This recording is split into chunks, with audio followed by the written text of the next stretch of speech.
So, I mean, basically what I was doing, though, was I called them a few times, and I didn't bother him. I called him, like, maybe 2 or 3 times over the course of, like, a year or two, and just told him, things like, why don't you just leave my daughter out of your life? She has nothing to do with you guys. But then I stopped, and you know why I stopped? Because I didn't think they were completely bad. And also, I knew that they were going to take care of her. Not that they were going to, like, take her in and take care of her. Where I think things now were messed up is her now husband met me downtown one day when I was in a homeless shelter and had me sign temporary custody over to her so her mother didn't take her because I had full custody of her, which I thought was the right thing to do. I had nowhere to go. I was in a homeless shelter, and I didn't know at the time, though, that she had already met someone else. I didn't know that. I was none the wiser to that. So I had messed up, though, and I messed up big time. I started using again. The way that I feel about it now is I just didn't think that it wasn't going to work out because I wasn't good enough for them people. I was my own type of person, and like, at the age of 25, when someone is going to try to tell you to quit smoking, and then they want you to quit chewing tobacco too, and they want to control your life like that, nobody will ever control my life. I'm sorry. But I don't know, I made dumb choices, and I started using and say, I guess I could have tried harder, but now looking back on it, I'm glad I didn't, because if I would have, I wouldn't have the lessons I have today, and knowing what I know now, I feel like it was a big lie, and it would have been, because facts are, if I would have got my shit together and got it right and became this, golden child, golden man they wanted me to be for their daughter, which, what dad doesn't want that, what mom doesn't want that for their kid, of course.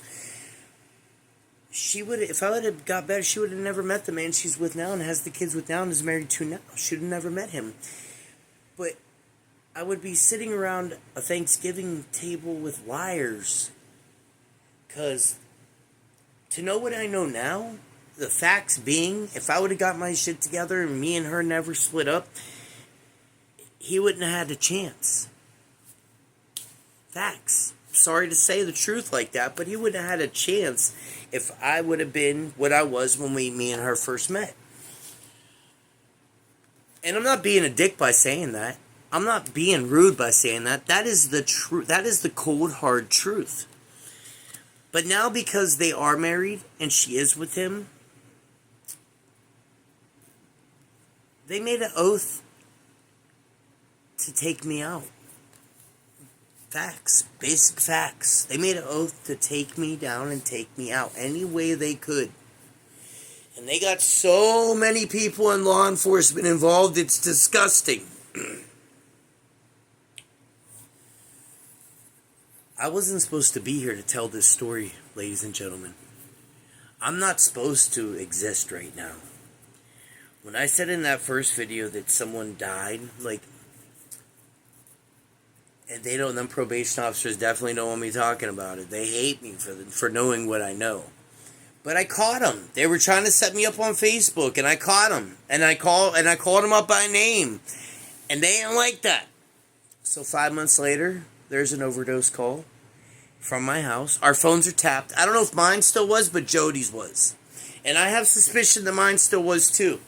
But for no legitimate reason. Everything was a lie. The motorcycle club was a lie. So anyways, an overdose call comes out, and it was for someone else who was at the house. I don't like talking about it. It makes me sick. It literally makes me sick because I didn't care about the guy, and he was a friend of mine. I've known him since high school. But when that call went out, it was for him and not me. But them probation officers showing up before the cops and the paramedics, they were the ones that ended up calling them to come in. They showed up because they thought it was me and they wanted me dead. Facts. There's no other way for me to be able to look at it now that I'm sober, clean, and clear-minded. That's exactly what was happening that day. Motorcycle club. So check this out. Years ago, he was in a motorcycle club. He puts that post in 2006. This is how hard they tried. He puts that post in 2016. He says, starting my own motorcycle club, making my son Shane, me, vice president, my buddy Billy, Greaseball is going to be the treasurer, his other buddy Kevin is going to be something else. It never existed. It never existed, but they tried to make it exist. So when I'm not home, 2021, while I'm not home, right, they have this motorcycle club in Farrell, that Farrell Outlaws. Now, Jody used to be an outlaw biker member. This is how hard they tried. When I'm not home, these supposed presidents and whatnot were showing up at the house and trying to get Jody to join up and prospect. As far as bringing his dog down to the clubhouse and watching the door and shit like that. When I would hear this, because they never showed up when I was there, because they knew I would have been on to it. Just like I was on to the taxi driver. Just like I was on to the probation officers on Facebook. Just like I was on there, they knew I'd have been on to it. So they never showed up when I was home, only when I wasn't there. And they would say, hey, you want to join up talking to Jody, right? He started wearing the Farrell Outlaw fucking t-shirt and shit like that. And I'm like, Dad, you don't think that this looks suspicious? Like, all of a sudden there's this motorcycle club and they're on Facebook hugging and shaking hands with cops. Do you not think that seems suspicious? And he wasn't catching what I was throwing at all. And then with the taxi driver guy, he gets colada pins, right? He sells them to this undercover. And he sells like 40 or 60.25s, the lowest milligram of colada pin. It was such a small form of colada pin, they're only worth 25 cents on the street, right? He sells like 40 of them to this guy for $70 fucking dollars. I said, where'd your colada pins go? He goes, I sold them to John. I said, for what? He goes, $70. I said, what? $70? He goes, yeah. I said, why? He goes, because that's what he gave me for them. I'm like, they're not worth but a quarter a piece. You know, somewhere it seemed like it was only worth like $20 to me or something like that, what I was adding up in my head at the time. And I'm like, you don't think that sounds suspicious? And he is a crackhead. He had lost his fucking mind somewhere along the line, because when I was younger, he was like on to shit like that. But now he was just like, whatever, I'm joining. Like, I'm joining this biker club and, well, I'm selling my pills so I can support my crack habit. What do I care? So,